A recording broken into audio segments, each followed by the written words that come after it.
So let's look at how we can use the gradient tool with a layer mask. And what this is going to enable us to do is basically merge two images together, okay, in a montage, and again keeping it really editable. Everything is going to be completely undoable and redoable with everything that we're going to do here. Okay, so I'm starting off. I've just opened up two images. So again, they're tabbed up in the top here in Photoshop. I've got one image there and another image here. So I'm going to put them both into the same document, apply a layer mask using the gradient tool so I can gradually merge these two images together. So let's choose one of these images.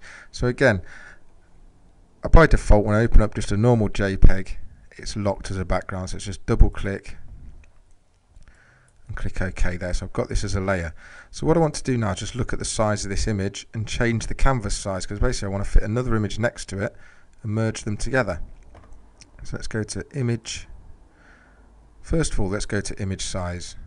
Okay, so let's have a look at this. So actually this is a pretty good size here, look. 300 pixels per inch. And it's a nice size, so that's okay. Let's just click OK on that. So this time I want to change the size of the canvas because I want to fit another image next to it. So let's go to image, canvas size, and I want to make it wider. Okay, but what I want to do is change the anchor from where I'm making it wider. So for the minute, if I make it wider here, it's going to make it wider right and left, but I just want it to go to the right so I can fit another image on the side. So let's click here. So let's make this about twice the size. So let's put this as 60 centimeters. Click OK. So you can see there, it's not made any difference to my image, it just made my canvas a lot wider.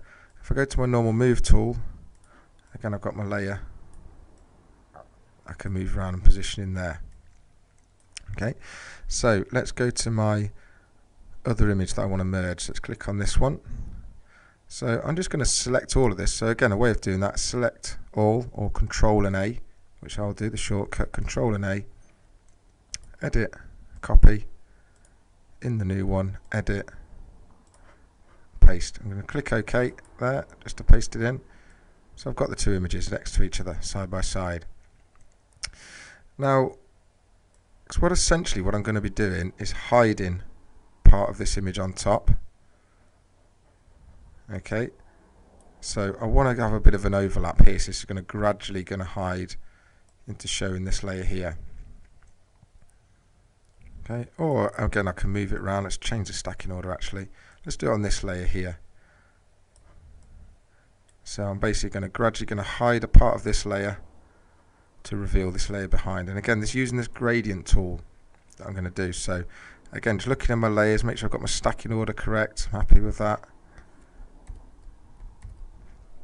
Okay, so this layer 0 that I've got above, I'm going to apply a layer mask first. Let's just click on the little layer mask button. And again, it's important when working with masks that we've got the mask selected. Make sure I've got the little mask next to it selected here. Let's make these a bit bigger. Just make my thumbnails a little bit bigger in my layers panel so we can see a bit easier what's going on in here. Okay, so I'm choosing that layer mask and I'm coming over to my gradient tool. Okay, so just like the last exercise, I'm going to choose my gradient tool, and what I want is to change it from being foreground to background to foreground to transparent. Okay, so this gradient is going to go from solid to transparent. Okay, so I choose that. Because I've got a layer mask selected, okay, it will automatically go to black, because the layer mask, the color is irrelevant. Okay, we're just putting in solid pixels. So foreground to transparent. Okay, choose my layer mask. Got my gradient tool selected. So let's just click and draw a line there. Okay, ooh, wrong way. Let's go the other way. Sorry, click that way and drag there. So you can see I'm applying the layer mask, and it's a gradual tint. So this, go back to my move tool on this layer. Look, so I'm gradually on my layer here. Look, got a gradual merge into that other layer. Okay, and I can even, once I've made the layer mask, okay, I can edit it using it any other way that I've made. So if I want to just kind of tweak this round a little bit, let's grab the layer mask, select it, choose my brush tool, just make this a little bit bigger.